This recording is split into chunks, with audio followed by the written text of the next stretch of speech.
Assalamualaikum warahmatullahi wabarakatuh. Saya Dina Hezia, mahasiswi program studi pendidikan agama Islam YAIN Madura. Dan hari ini kita bakal bahas salah satu bentuk kejahatan yang sering terjadi, yaitu pencurian atau dalam istilah fikih disebut dengan syarikoh. Tapi kita bahas dari perspektif hukum Islam. Eh, jadi sarikoh adalah mengambil harta milik orang lain secara sembunyi-sembunyi tanpa izin dan tanpa hak dengan tujuan untuk memilikinya. Jadi ini bukan cuma soal mengambil, tapi juga ada unsur niat, sembunyi-sembunyi, dan tidak ada izin dari pemiliknya. Contoh, seseorang mengambil dompet orang lain dari dalam tasnya tanpa sepengetahuan pemiliknya, itu jelas sarikoh.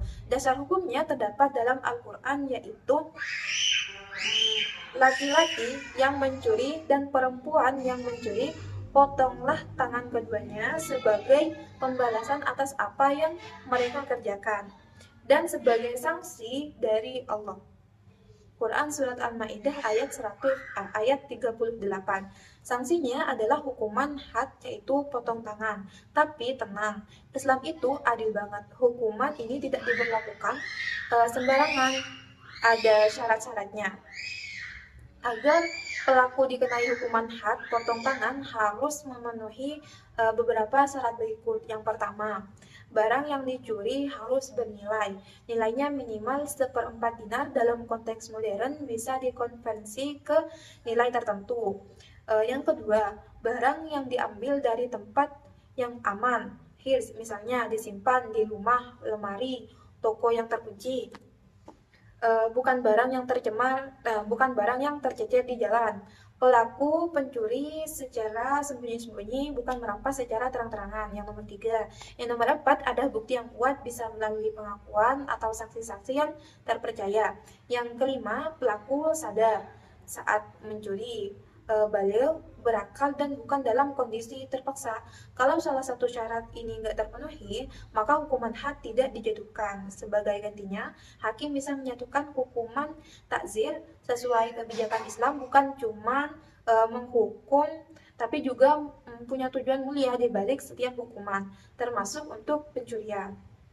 Misalnya, menjaga harta dan keamanan masyarakat, memberi efek jerah bagi pelaku dan orang lain, menegakkan keadilan dan keterlibatan sosial, mendidik pelaku agar tidak mengulangi perbuatannya.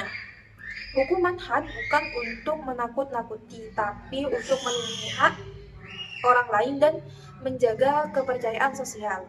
Jadi pencurian dalam Islam bukan cuma soal tangan dipotong, tapi ada banyak pertimbangan, hukum, dan syarat yang ketat. Tujuannya untuk menciptakan masyarakat yang aman, adil, dan saling menghormati hak milik orang lain. Yuk kita jaga amanah, hargai milik orang lain, dan jangan sampai tergoda untuk mengambil uang yang bukan hak kita. Terima kasih sudah menyimak. Sampai jumpa di video selanjutnya.